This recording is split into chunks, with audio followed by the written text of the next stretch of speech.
오늘 본문의 말씀을 가지고 하나님의 일, 사람의 일이라는 제목으로 말씀을 나누겠습니다.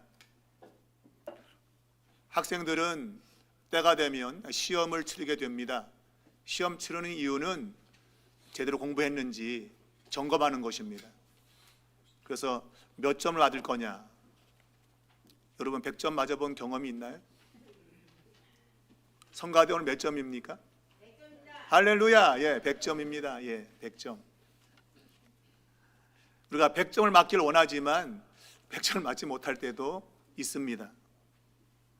오늘 읽은 이 본문, 이 내용은 예수님이 그의 제자들의 신앙의 점수가 몇 점인가 시험하는 그러한 본문이에요. 이 시험은 세상 사람에게도 내는 시험이고 또 주님을 따르는 제자들에게도 내는 시험 문제입니다. 사람들이 나를 누구라고 하느냐? 너희는 나를 누구라고 하느냐? 이 시험 문제죠.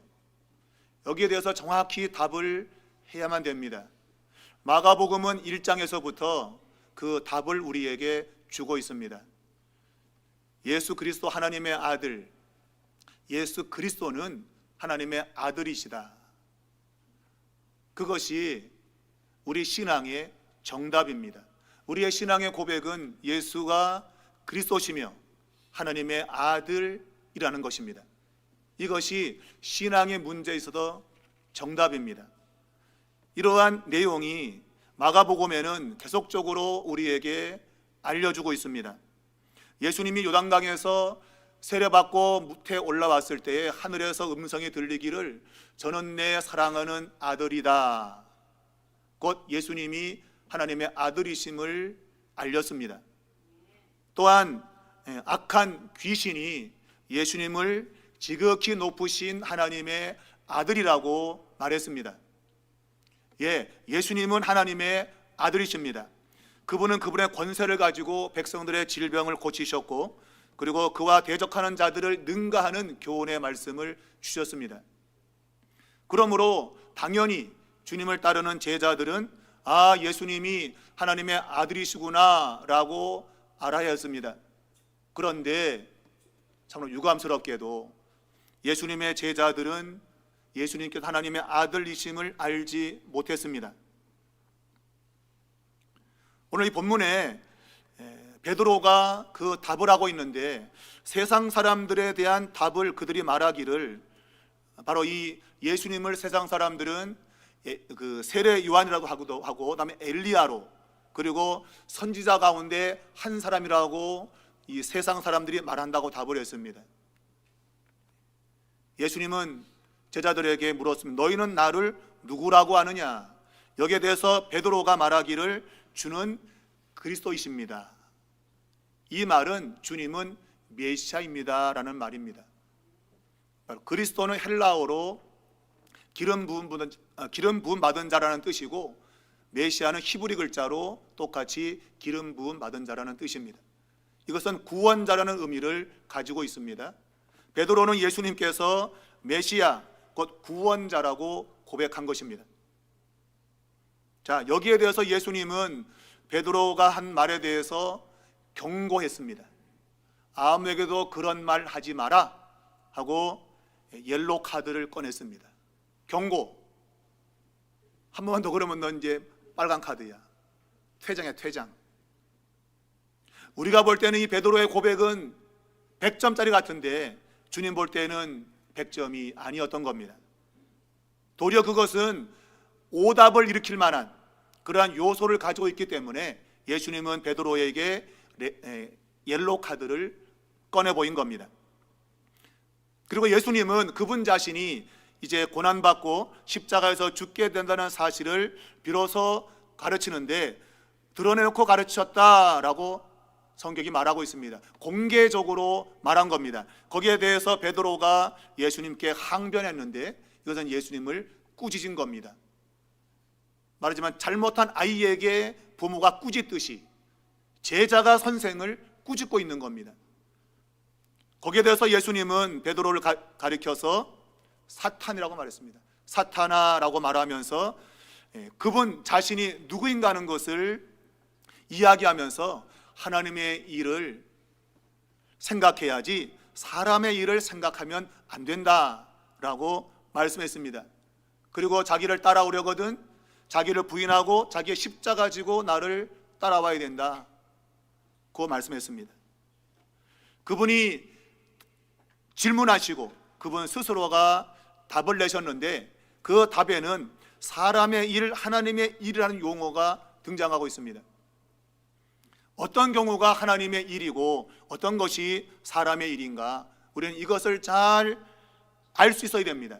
이것이 늘상 우리의 신앙생활에서 충돌을 오기 때문입니다. 이 충돌, 이것이 우리의 신앙생활을 100점으로 가지 못하게 하는 요소가 되고 있는 겁니다. 그럼 과연 오늘 본문에서 말하고 있는 하나님의 일과 사람의 일은 도대체 뭔가 하는 걸 한번 생각해 보고자 합니다. 세 가지로 말씀드리겠습니다. 첫 번째, 이 사람의 일과 하나님의 일이라는 용어 속에는 예수님을 바라보는 관점에 엄청난 차이가 있음을 일러주는 거죠. 보통 우리가 천지 차이라는 말을 하죠. 하늘과 땅의 차이를 말하고 있습니다. 이것은 어마어마한 간격을 말하는 것입니다. 곧 베드로의 이러한 대답, 주는 메시아입니다 라는 대답은 주님이 생각하고 있는 정답과 너무나도 거리가 멀었다는 겁니다. 우리가 생각하면 그 정도면 100점 아니겠는가, 예수님 메시아 아닌가 생각하겠지요. 그러나 의미적으로 예수님이 봤을 때는 100점은커녕 오답, 다른 사람에게 잘못된 답을 줄 만한 그러한 대답인 겁니다. 그러면 왜 베드로의 고백이 잘못되었는가? 왜 베드로가 고백한 예수님이 메시아라고 하는 고백은 잘못되었는가 하는 것입니다. 제가 말씀드린 마가복음 1장은 예수님이 메시아인 걸 인정합니다. 그러나 동시에 그분은 하나님의 아들임을 이야기하고 있습니다. 초점은 하나님의 아들에게 있는 겁니다.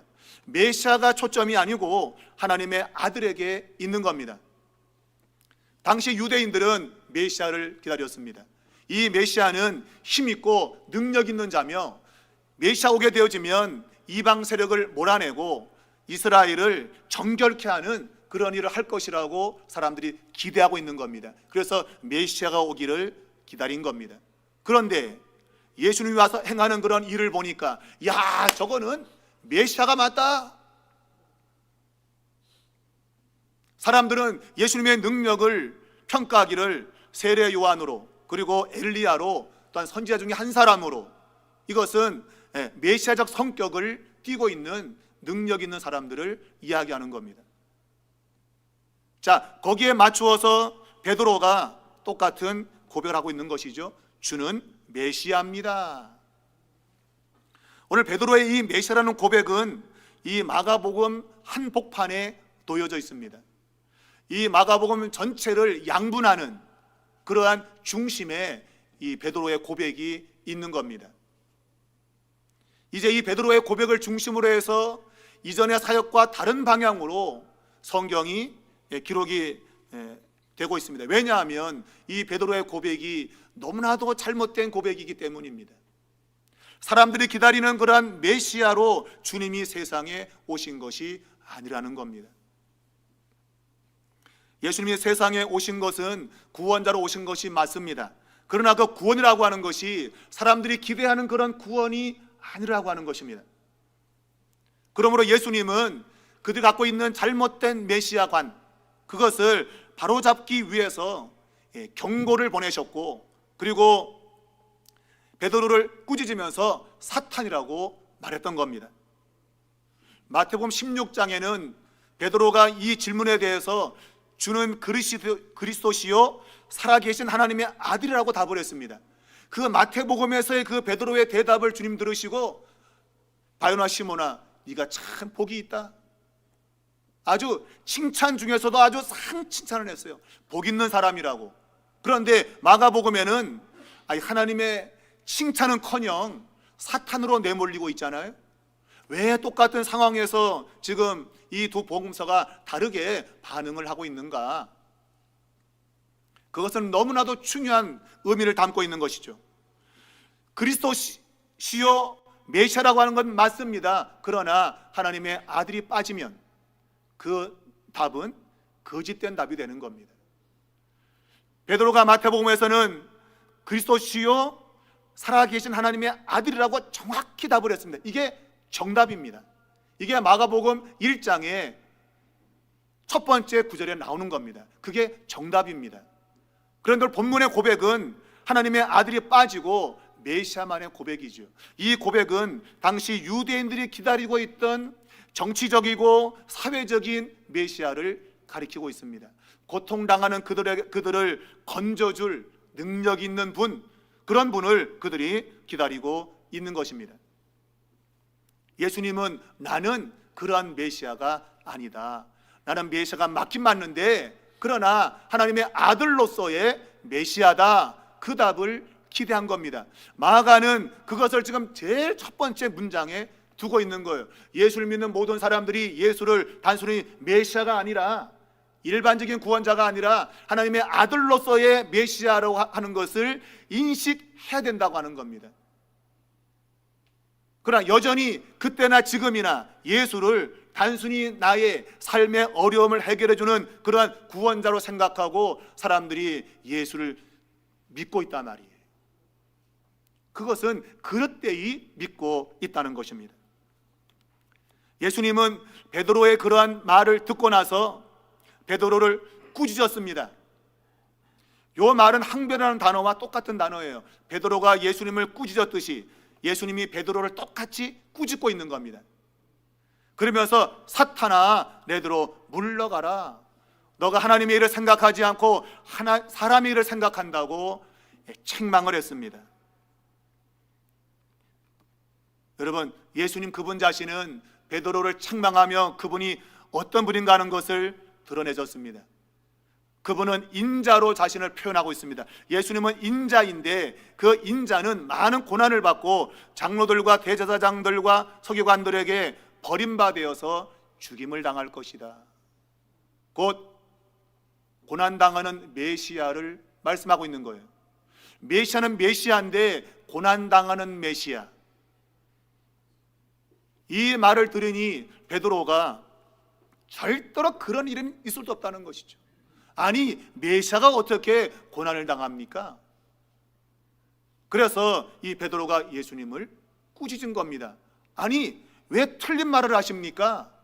메시아가 어떻게 고난을 당합니까? 그런 지금 이야기인 것이죠. 예수님 그분 자신은 그분이 어떠한 분인가를 정확히 구약 성경에서 예언된 것을 아셨습니다. 여러분, 우리가 하나님의 말씀을 들을 때 그것을 정확히 이해해야 됩니다. 그릇 이해하면 그릇 반응이 나오는 거예요. 예수님은 그분 자신을 인자라고 소개했습니다. 인자라는 말은 다니엘서 7장에서 나오는 용어입니다. 다니엘 7장은 고통당하는 이스라엘 백성들을 위해서 하나님이 메시아를 보낼 텐데 그가 인자라는 것입니다. 그 인자가 구름을 타고 온다고 다니엘이 환상을 본 것이죠. 하나님은 다니엘에게 인자가 구름을 타고 와서 항상 옛적부터 계셨던 분 앞에 인도가 되었다. 바로 하나님의 보호자 앞으로 왔다는 겁니다. 누가? 인자가. 그럴 때 모든 민족이 그 앞에 무릎 꿇고 섬긴다고 말씀하고 있어요. 그런데 바로 15절을 들어가면 그 인자가 성도와 함께 고난당하는 이야기를 하고 있단 말이에요. 내 짐승이 등장하는데 그 짐승 가운데 네 번째 짐승은 아주 흉악한 놈인데 거기서 10뿔이 등장을 하고 10뿔 가운데 작은 뿔이 나와서 3개의 뿔을 뽑아버리고 이 작은 뿔이 성도와 함께 싸워서 이겼다고 말하고 있어요. 곧 하나님을 대적하는 자가 성도들을 고통을 주는 그러한 이야기를 하고 있는 겁니다. 그럴 때 하늘로부터 인자가 구름을 타고 와서 그들을 정복하고 그의 백성을 구원하는 내용을 다루고 있어요. 이 문맥에서는 인자는 고난당하는 성도와 함께 있다고 하는 표현을 하고 있는 겁니다. 인자가 고난당한다고 하는 것을 그 내용에서 담고 있는 것이죠. 예수님 그분 자신이 메시아는 맞는데 고난받기 위해서 오신 메시아로 인식한 겁니다. 여러분, 이 마가복음에는 출애굽에 대한 이야기가 많다고 제가 말씀을 계속 드리고 있습니다. 마가복음은 옛날 이스라엘 백성들의 출애굽을 연상시키는 그런 내용들이 많이 나옵니다. 광야에서 오병이어 칠병이어를 행한 것은 만나를 먹이신 출애굽 때의 그 상황을 그대로 재현하면서 예수님은 그들이 먹은 만나가 아니라 생명의 양식을 주는 분으로 묘사하고 있는 것이죠. 어찌되었든 마가는 출애굽 때의 그 상황을 이 마가복음에 담고 있습니다. 여러분, 출애굽 당시에 그들을, 이스라엘 백성들을 구원한 사람이 누굽니까? 모세 아닙니까? 모세가 이스라엘 백성들의 구원자로 오기 전에 그는 많은 고난을 겪었던 사람입니다. 하나님이 구원자를 보낼 때 그 구원자가 고난의 구원자임을 이미 구약 성경에서 보여주고 있는 겁니다. 예수님은 메시아는 맞는데 고난당하는 메시아라고 정확히 그분 자신을 파악을 했어요. 그런데 사람들과 제자들은 그런 메시아를 꿈에도 생각지 못한 것이죠. 메시아는 능력이 있고 그래서 그들을 건져내는 그러한 분으로만 그들이 생각하고 있는 겁니다. 베드로 역시 다를 바가 없었습니다. 그 역시도 예수님이 로마의 그런 권력을 몰아내고 그들을 자유케 해줄 그러한 정치적이며 사회적인 메시아로 생각했던 겁니다. 그러니 그분이 죽는다고 하니까 그 충격은 너무 큰 거죠. 여러분, 그 충격이 왜 크겠습니까? 그는 모든 걸 다 버리고 왔잖아요. 다 버리고 지금 주님을 따르고 있지 않습니까? 그리고 우리가 10장에 들어가 보면 주님이 새로운 나라를 건설하면 하나는 우편에 하나는 좌편에 있게 해달라고 그들이 뭔가 희망에 부풀었단 말이에요. 그런데 그분이 죽는다?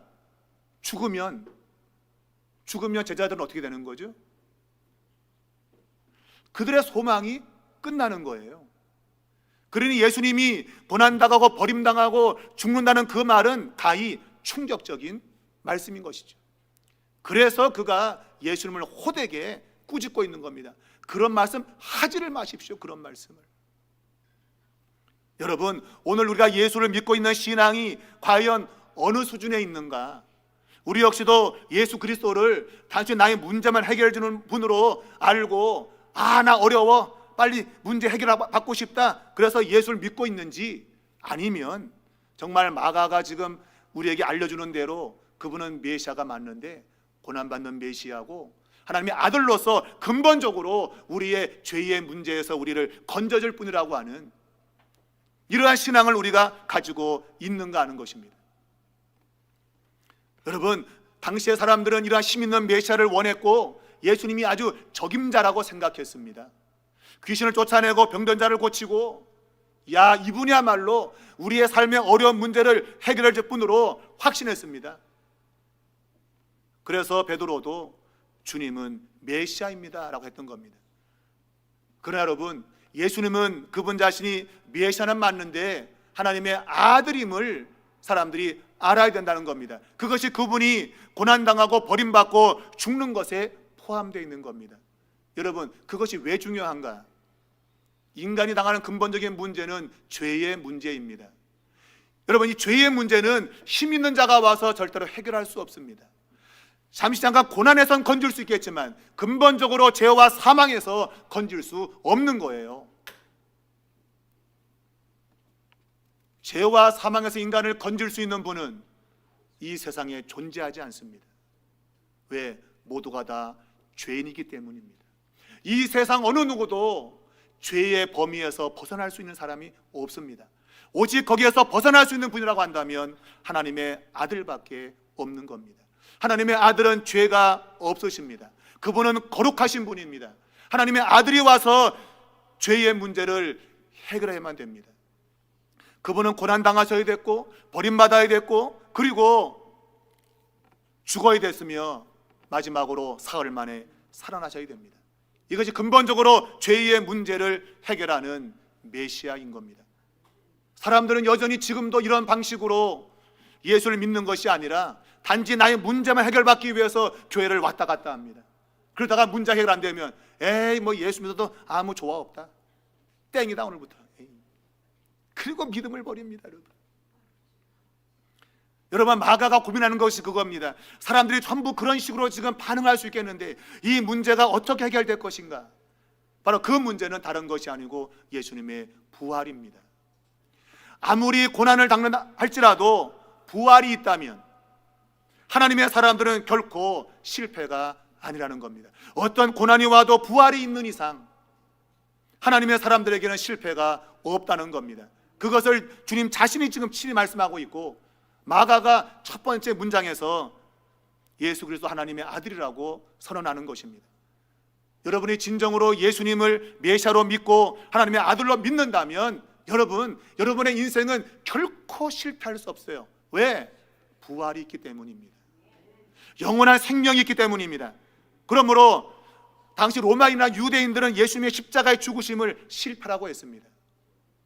그러나 부활절 이후에 예수님의 제자들은 이게 실패가 아니었구나, 이게 진정한 성공이었다는 것을 믿게 된 겁니다. 여러분, 사람의 생각과 관점은 변화되어야 되는데 유일한 변화는 예수님의 부활을 믿을 때만 오는 겁니다. 예수님의 부활을 믿지 못하면 인생의 생각의 변화는 오지 않습니다. 여전히 세상적이고 여전히 육신적이며 정욕적으로 살 수밖에 없습니다. 그저 내 삶에 잘 되는 것, 이거 추구하는 겁니다. 여러분, 그것이 우상 숭배라고 하는 것입니다.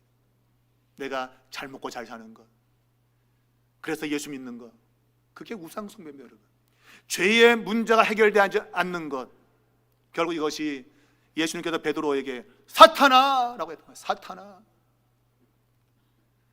하나님을 믿지 않는 사람들에게 사탄아. 여러분, 집에 가고 남편한테 믿지 않는다고 사탄아 물러가라, 그러면 안 됩니다. 여러분, 베드로가 사탄이 아니고 사탄적인 생각을 갖고 있는 겁니다.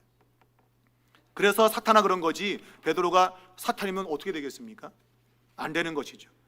사랑하는 여러분, 오늘 많은 사람들이 이러한 방식으로 예수님을 믿으려고 합니다. 그것은 예수님 어떠한 분인지 정확히 알지 못하게 오는 거예요. 쉽게 말하면 시험 점수로 따지자면 빵점이에요. 빵점. 메시아, 야 이거 50점 아니야? 그래도 반은 맞췄잖아? 아닙니다. 여러분, 신앙에는 50점이 없어요. 빵점이든지 100점입니다. 여러분, 빵점인데 100점이지 중간 점수는 없어요. 100점이야만이 완전한 구원을 받아요. 99점? 안 됩니다. 여러분, 99점. 내 인생 가면 놀랍게도 하나님 역사를 많이 경험해도 1% 그 주님이 하나님의 아들로서 고난당하고 죽었다는 걸 믿지 못하면 그 사람은 빵점인 거예요. 자기가 아무리 99점이라도 하나님 볼 때 빵점. 여러분, 이 베드로가 예수님을 책망한 것이 바로 그러한 겁니다. 주님이 어떤 분인지 알지 못했던 겁니다. 마가복음에는 숨겨진 내용을 많이 이야기하고 있어요. 숨겨진 이야기들, 그것이 다 여기와 연관되어 있는 겁니다. 여러분, 메시아가 아이로 세상에 오는 걸 누가 믿을 수 있겠습니까? 능력 있는 구원자가 아이로 온다? 당시의 사람들은 기대할 수 없던 거예요. 또한 천국이 겨자씨로 시작한다? 여러분, 이해할 수 없는 거예요. 천국이 그렇게 좋은 건데 눈에 보이지 않는 거로 온다? 사람들이 인식하지 못하는 겁니다. 여러분, 유대인들은 예수님을 배척했습니다마는 이방인들이 영접했습니다. 이것 또한 아이러니한 거예요. 당연히 유대인들이 영접을 해야죠, 메시아를. 그런데 유대인들은 메시아를 영접하지 않았어요. 배척을 했고 도리어 이방인들이 영접을 했다고 마가복음은 말하고 있습니다. 예수님의 고향 사람 나사렛 사람들이 예수님을 배척했습니다. 당연히 고향 사람들이 환영하고 예수님을 믿어야 될 텐데 도리어 예수님을 배척했다고 말하고 있습니다. 베드로의 고백은 예수님을 배척하는 것과 똑같습니다. 왜? 사탄이잖아요. 사탄은 하나님을 대적하는 자인 것입니다. 여러분은 지금 어떤 자리에 있을 것 같아요? 여러분의 신앙은 몇 점입니까? 오늘 이 말씀을 들으면서 여러분의 신앙이 단순히 나의 구원자 메시아만이 아니라 나의 근본적 문제를 해결해 주신 하나님의 아들로서의 예수를 믿을 수 있기 바랍니다. 이것이 여러분에게 생명이기 때문입니다. 여러분, 두 번째는 오늘 본문에 보게 되면 하나님의 일과 사람의 일에 대해서 말씀하시는데 이것은 하나님의 일이 사람의 일보다 우선됨을 이야기하는 것입니다. 무슨 말인가 하면 예수님이 베드로에게 사탄아 내 뒤로 물러가라 라고 말했습니다. 이 말은 베드로가 예수님 앞에 있는 겁니다. 예수님이 가는 그 앞을 가로막고 베드로가 서 있는 겁니다. 왜? 예수님이 고난받으러 간다 그러니까 못 가게 막고 있는 겁니다. 예수님은 베드로에게 사탄아 내 뒤로 꺼져. 물러가란 말은 너무 얌전한 표현이죠. 왜? 책망을 했잖아요. 그러면 사탄아 내 뒤로 꺼져 그래야 돼. 맞는 거예요. 꺼져. 여러분, 이 베드로의 생각은 사람의 생각이에요. 메시아는 사람들을 구원해 줄 뿐인데, 아니 죽으면 어떻게, 죽으면 이게 사람의 생각인 겁니다. 그런데 예수님은 하나님의 생각을 가지고 있는 것이죠. 하나님의 궁극적인 구원은 십자가에서의 죄에서부터의 구원입니다. 그걸 이루기 위해서 앞으로 나아가는데 지금 베드로가 앞에 있는 거죠. 여러분, 하나님의 일이라고 하는 건 하나님의 뜻입니다. 사람의 일은 사람의 뜻입니다. 성경은 사람의 뜻이 아니라 하나님의 뜻이 이루어진다고 말하고 있습니다. 그러기 위해서는 하나님의 뜻인 하나님의 말씀이 우리 앞에 있어야 됩니다. 내 생각과 내 뜻이 앞에 있으면 안 됩니다. 그러면 그것은 사탄이 되는 겁니다. 내 생각을 앞세우고 사는 인생은 사탄적인 인생인 겁니다. 여러분, 이것이 여러분 무섭게 들립니까? 성경이 말하고 있습니다. 야고보서 3장 15절에 야고보 사도가 하늘의 지혜와 땅의 지혜를 말하면서 땅의 지혜는 정욕적이고 마귀적이다. 땅의 지혜는 사람들의 생각인 것입니다. 사람들의 관습입니다. 사람들의 지혜입니다. 그런 걸 쫓으면 그것이 마귀적이다. 사탄적인 겁니다. 결국 자기의 정욕을 위해서 하나님 말씀을 던지는 사람들을 가리키고 있습니다. 말씀은 던져버리고 자기의 생각을 따라 사는 사람들, 이런 사람들이 마귀적입니다. 여러분, 사람이 흉악하다고 나쁘게 산다고 마귀가 아닙니다. 성경의 마귀적인 사탄적인 것은 자기 생각대로 사는 겁니다. 내 생각을 내세우고 사는 것을 마귀적이라 그래요. 하나님의 말씀을 앞세우고 사는 사람이 하나님의 사람인 겁니다. 여러분, 말씀이 항상 여러분 앞에 있기를 바랍니다. 말씀을 앞에 두고 말씀을 따라가야 됩니다. 구약에 보게 되면 하나님의 법궤는 항상 이스라엘 백성들 앞에 갔습니다. 항상 법궤는 앞서갔습니다. 말씀이 앞서갔고 백성들은 따라가는 겁니다. 절대 앞서갈 수 없어요. 백성들이. 베드로는 지가 앞에 가겠다는 거예요. 내가 앞에 가겠습니다. 그리고 고난의 길 가는 거 털어가지고 좋은 데로 가겠습니다. 그건 지 생각이죠. 사람 생각인 겁니다. 만약 그랬다면 베드로는 구원받지 못합니다. 그러나 예수님께서 사탄아 내 뒤로 꺼져, 이것 때문에 산 겁니다. 여러분, 오늘 많은 사람들이 자신의 생각을 따라 삽니다. 아니, 세상의 생각 따라 삽니다. 이것은 성경이 말하고 있는데 에베소서 2장 2절은 사도 바울이 너희가 전에는 세상 풍조를 따라 살았다고 말합니다. 여러분 역시 세상을 따라 산 거예요. 또 로마서 12장 2절에는 바울이 이 세대를 본받지 말고 마음을 새롭게 함으로 변화를 받아 하나님이 선하시고 기뻐하시고 온전한 뜻이 무엇인지 분별하라. 하나님의 일이 무엇인지 분별하라. 말씀으로 삶을 분별하고 살아야 그 인생이 된다는 말입니다. 예수 믿는 인생은 하나님 말씀을 따르는 인생입니다. 여러분의 생각을 버리십시오. 아, 이게 내게 좋다?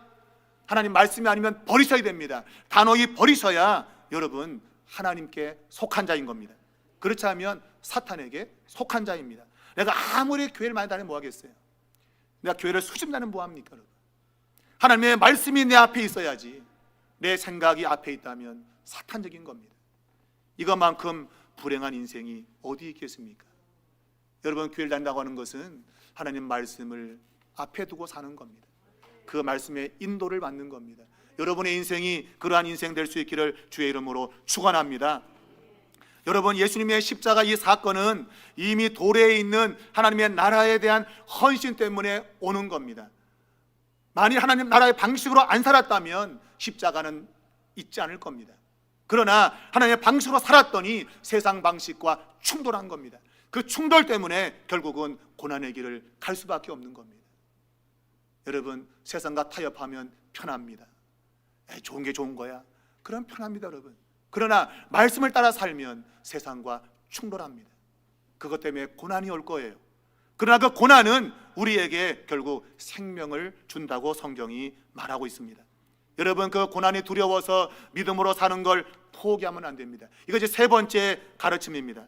왜 예수를 따르면서 십자가를 져야 되는가? 그만한 가치가 정말 있는 것인가? 예수님은 그렇다고 말합니다. 예수님을 따르는 그 길은 십자가를 지는 길인데, 당시 십자가는 사형장으로 가는 겁니다. 단순한 어려움이 아니라 당시에 십자가를 진다는 것은 사형장으로 가는 겁니다. 죽음의 길로 가는 겁니다. 예수님은 십자가를 지고 죽음의 길로 갔습니다마는 그분은 부활로 사셨습니다. 결국 우리 인생 가운데 찾아오는 고난을 회피하면, 이건 무서워 피한다면 그는 생명을 잃게 될 겁니다. 그러나 그 고난을 피하지 않고 내가 믿음으로 살아간다면 비록 목숨을 잃어도 살 겁니다. 이것이 구원입니다. 여러분, 이 구원 때문에 하나님의 아들이 십자가에 죽는 겁니다. 그분이 뭐가 안타까워 죽겠습니까? 그것은 여러분과 저를 생명을 주기 위해서 그분이 그 길을 걸으신 겁니다. 성경 우리에게 주님이 가신 그 길을 그대로 따라오라고 말하면서 너에게 주어진 십자가를 지라고 말합니다. 그 십자가가 너를 생명으로 인도한다는 것입니다. 여러분, 요한복음 12장 25절에는 이렇게 말하고 있습니다. 자기의 생명을 사랑하는 자는 잃어버릴 것이요, 이 세상에서 자기의 생명을 미워하는 자는 영생하도록 보존할 것이다. 여러분이 믿음으로 길을 걷다가 어려움이 온다고 그걸 회피한다면 여러분은 생명을 잃을 겁니다. 이 땅에서는 잘 먹고 잘 살지 모르겠습니다만은, 그러나 성경은 생명을 잃을 거라고 말합니다. 그러나 믿음으로 걷는 그 길에 고난 때문에 내가 설령 목숨을 잃어도 그는 산다고 말합니다. 여러분, 이 생명이 오늘 우리에게 있어야 됩니다. 이것이 영생입니다. 여러분, 영생이 아니라 이 단순히 세상에서 먹고 마시는 생명은 사라져 버릴 겁니다. 그러나 영생은 영원히 남는 것입니다. 오늘 성경이 말하고 있습니다. 온 천하를 얻고도 자기를 잃으면 무엇이 유익하냐? 유익이 없는 것이죠. 여러분의 양손에 아무리 많은 걸 좋은 걸 쥐고 있어도 생명을 잃으면 다 헛된 것입니다. 허사입니다. 예수님 말씀은 단지 이 세상의 목숨을 말하는 것이 아닙니다. 영원한 생명을 잃어버리면 무엇으로 그것을 살 수 있느냐? 살 수 있는 것이 없다는 겁니다. 여러분, 세상의 목숨도 살 수 있는 것이 없습니다. 이 세상에 아무리 부자가 돼도 자기의 생명을 살 수 없습니다. 삼성의 이병철이가 그렇게 살고 싶어 했대요. 저는 기도원 가가지고 목사 붙들고 나 좀 살려달라고. 그럼 내가 돈 주겠다고. 돈으로 살 수 있는 게 아니에요, 여러분. 살 수 없어요. 삼성 회장도 그렇게 가는 거예요, 여러분. 돈으로 살 수 있습니까? 생명은 돈으로 살 수 없어요. 더군다나 영원한 생명은 무얼 줘도 살 수 없어요. 여러분, 성경이 말하고 있는 것이 이겁니다. 전도서 1장 3절에 사람이 헤아려서 수고하는 모든 수고가 자기에게 무엇이 유익하냐? 내가 이런 아무리 수고해도 나의 영원한 생명을 살 수 없단 말이에요. 아무리 수고해보세요, 여러분. 생명을 살 수 있는가? 왜? 그 생명은 너무 귀하기 때문이에요. 여러분, 시편 49편 7절 이하는 이렇게 말합니다. 아무도 결코 그 형제를 구속하지 못하며 저를 위하여 하나님께 속전을 바치지도 못할 것은 저희 생명의 구속이 너무 귀하여 영영이 못할 것임이라. 저로 영존하여 썩음을 보지 않게 못하리라. 이 생명은 너무 귀해서 어느 것들로도 그 생명을 구속할 수 없다는 겁니다. 그 생명과 비교할 것이 세상에 없단 말이에요. 오직 유일한 것밖에 없어요. 하나님의 아들의 생명입니다. 하나님의 아들의 생명은 인간의 생명을 구속할 수 있다는 것입니다.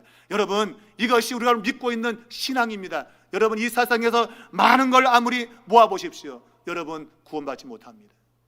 하나님의 아들이 십자가에서 그분의 피를 흘리고 죽으신 그 사실을 믿는 자에게만 영생이 주어지는 겁니다. 베드로는 이것을 알지 못했습니다. 다른 제자도 알지 못했습니다. 그러나 부활을 경험하고 나서 비로소 알게 된 것입니다.